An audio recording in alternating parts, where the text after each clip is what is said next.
Yogah Karmasu Kaushalam.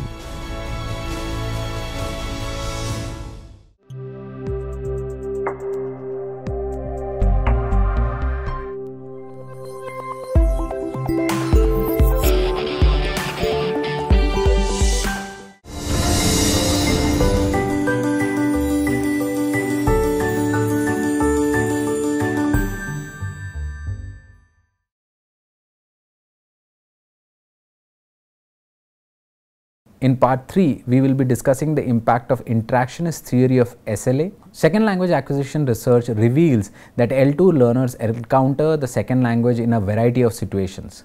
If one could categorize the various situations, it could be broadly be termed as natural, that is picking up language through encounters at work, etc., and artificial, that is learning through instruction of one kind or the another. According to Long, L2 learning encompassed acquisition of languages by children and adults learning naturalistically or with the aid of instruction in second or foreign language settings. The most obvious difference between the naturalistic and the former learning context is the quality and quantity of language input that is available to the learners.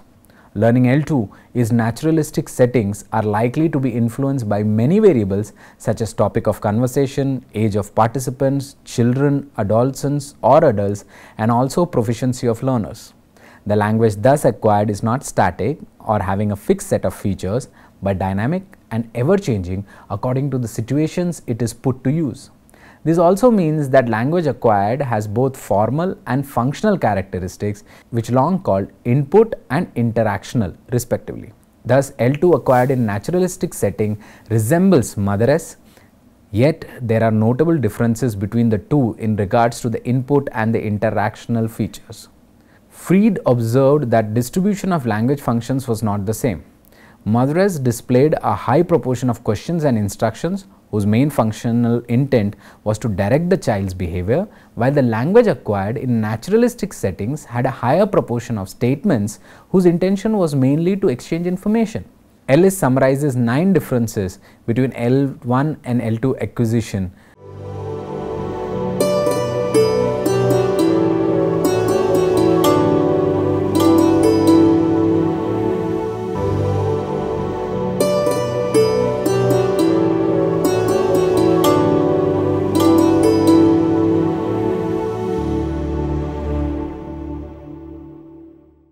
The behaviorists were instrumental in establishing the basic principles and tenets of the structural approach to language learning. The theory offered a model of language learning that upheld the pedagogic principles of spaced, controlled, meaningful repetition. Teaching graded vocabulary and graded readers to support the reading method and systematic drilling of structures of languages were considered important. Experts produced syllabus and materials centrally and scientifically, taking into account learners' cognitive, cultural and linguistic needs and also their expectations. However, with the mentalist influence, language teaching practices underwent a change. Repetition and practices gave way to hypothesis formation and problem solving. For example, the substitution tables that were used to practice language patterns were considered mindless by mentalists, but the same task in a different way which enabled learners to think were more or less acceptable by the mentalist. The following substitution tables makes the child think in a formation of correct grammatical sentences. If students tried to produce sentences mechanically, they were likely to produce grammatically incorrect sentences. Like, my friend have lived in Mumbai since 10 years or your sister has eaten German for 10 years. The kind of substitution table given above made the child think of making the sentences would reveal. Even the teaching materials favored by the mentalists required the learners to form their own rules on the basis of which language could be learned. This also meant that the syllabi and teaching materials could no longer be rigidly controlled. The old maxim of learning one by one was no longer sacred. The learner may be confronted simultaneously by a variety of learning problems, and therefore such an environment needed to be presented to them. Consider the following example. My wife is angry with me. She always complains that I pay attention to my books than to her, but she doesn't know how much I love her. The above example could take another form, which is, but she doesn't know how much I love her. She always complains that I pay more attention to my books than to her. My wife is angry with me. The two tasks are different now. In the first task, learners are required to supply only the pronouns. In the second task, learners are asked to rearrange the sentences in the proper sequence as well as supply the missing pronouns. The learner is forced to grapple with two tasks, creating a kind of tension, also keeping the learner mentally alert. It is believed that a more varied exposure to language pattern enables learners to perceive the interrelationship existing in language more readily and thus increasing the awareness of how language works. If one tries to look back at our language classroom, one sees that our students come from different linguistic and cultural backgrounds. Therefore, with the interactionist model, the focus shifted from pure abstract rules to making of meaning. This brought into prominence the concept of communicative competence, where situations and domains of use were the categories that decided appropriateness of language. Fluency replaced the notion of grammatical correctness, and meaning-based study replaced form-focused study.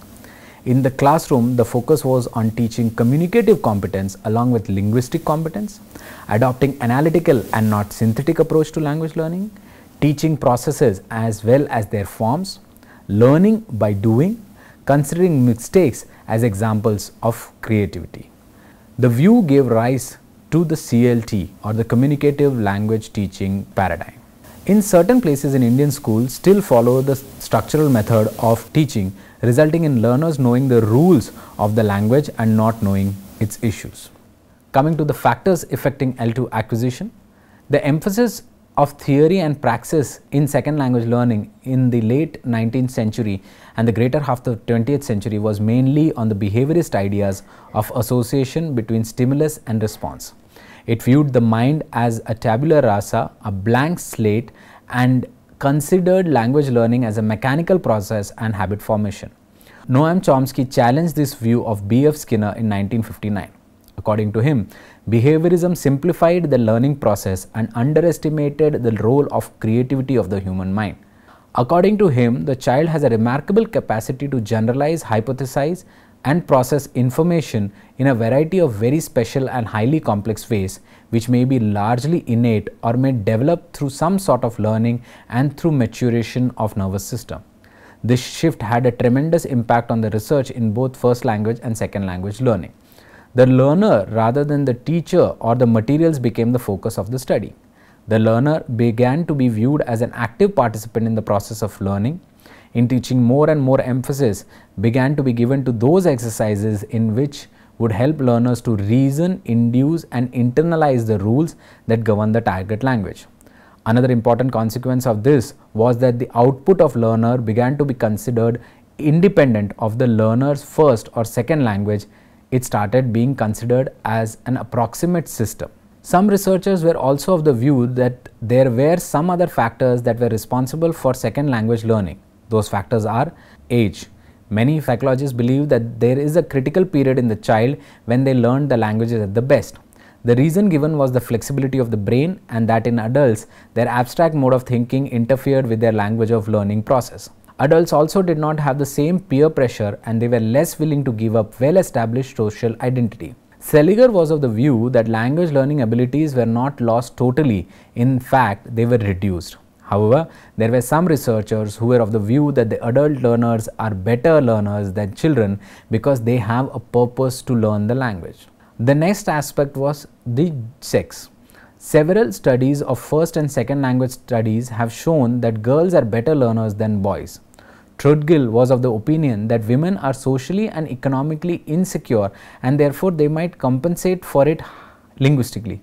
However, another research by Satyanath, while researching on Kannadiga women in Delhi, found that women are linguistically more sound than men because they have to interact with society numerous times in a day in different ways. However, the study conducted by Bristol revealed that it was linked to socio-economic condition of the learners.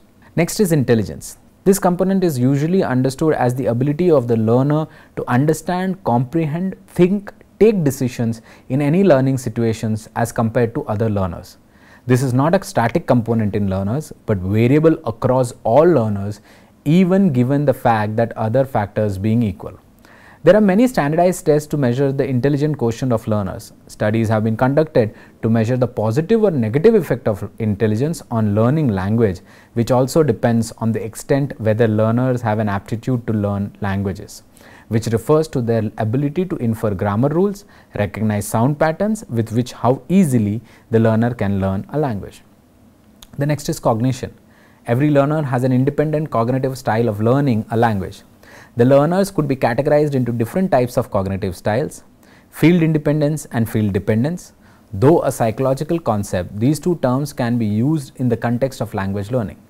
A student can be considered field independent if the learner has the capacity to process information independent of its context. These types of students are likely to have greater communicative and conversational resourcefulness, greater negotiation skills that would help in interaction and thus language development through interaction. Field dependent students, on the other hand, cannot consider an event of interaction separate from its context. The next aspect is personality. Personality are also seen as influencing on second language acquisition. Successful learners are said to be more extrovert, flexible, and tolerant of ambiguities. Barthes found that the traits of introvertness, soberness, and self-sufficiency strongly correlated with oral competence of communicative competence. He furthered the opinion that students with traits of imagination, placidness, and low anxiety tended to score higher on the written components of the communicative competence test. The last influencing aspect is called attitude. Attitude is an individual's response or an evaluative reaction, according to Gardner, to a situation on the basis of the individual's beliefs and opinions. Applying this notion to the learning of a second language, if the attitude of the students is positive towards language learning, then they are more likely to learn the language, and vice versa. Motivation. The concept of motivation in second language acquisition is individualistic in the sense that it is on the learner to strive and work to learn a language because of the desire to do so. In a sense, attitude and motivation seem to be interrelated. If the learner does not desire to learn a language, then he or she is not likely to have the correct attitude towards it, nor would there be sufficient motivation to learn the language. According to Gardner and Lambert, there are two types of motivation: integrative and instrumental. Those learners who learn the language integrate with the people of the target language group, understand their culture, music, films, and are able to participate with them are said to be integratively motivated. Those learners learning a language for utilitarian objectives, for example of obtaining admission in a particular course and for professional advancements, are gaining personal advantage and are said to be instrumentally motivated to learn the target language. Theories of second language acquisition and its implication. Let's start with acculturation theory. In second language acquisition, the acculturation is a theory offered by John Schumann to explain the acquisition process of second language by members of ethnic minorities, which include migrants, immigrants, and the children of such groups. The language acquisition takes place in natural context here. According to this theory, SLA is fixed by the degree of social and psychological distance between the learner and the target language culture. Social distance is the degree to which the learners can identify themselves with members of the target group and develop contact with them. Psychological distance is the extent to which individual learners feel at ease with their target learning task. Contrastive theory. In the contrastive theory, SLA refers to the process of language acquisition by the speaker who already possesses the knowledge of other language. Here, interference is the main source of error in SLA because the theory claims that acquisition of a second language is largely determined by the language acquired earlier. Those structures of the second language that match with corresponding structures of the first language are assimilated easily as a result of positive transfer, whereas the contrasting structures give rise to errors as a result of the negative transfer or interference. Identity theory. This theory stands in contrast with the contrastive theory, which asserts that the acquisition or availability of language that has little or no influence on the acquisition of another language. Thus, in other words, first and second language learning are basically one and the same process governed by the same law. Next, we have monitor theory. Monitor theory assumes that adults have two independent systems for developing ability in second language. subconscious language acquisition and conscious language learning, and that these systems are related in a very specific way. Subconscious acquisition appears to be far more important. The vital point of the theory is that learning in the sense is always caused through a monitor or an effort on the part of the learner to control his language output and to self-correct it whenever necessary. Improvement of oral communication through acquisition activities. Repetition. Here the learners will repeat the structure of language or the words spoken by the tutor or on their own, or the same thing can also be done by listening to tailor-made online programs. Memorization. Memorizing means learning and recalling songs, rhymes and certain sequences by heart without referring or looking into the book. Next is formulaic expressions. Here the phrases and words which are used as units are repeated. Greetings like hello, good morning, how are you are the illustrations of such units. Verbal attention getters are the next aspect. They refer to the language that initiates or begins the interaction or are used at the beginning of the conversation. Examples of this type of attention getters include hi, I'm Nitin, how do you do? Hello everybody. Answering in unison. This refers to responding with others in agreement. Here the speaker agrees or is in harmony with the receiver. Next is talking to oneself.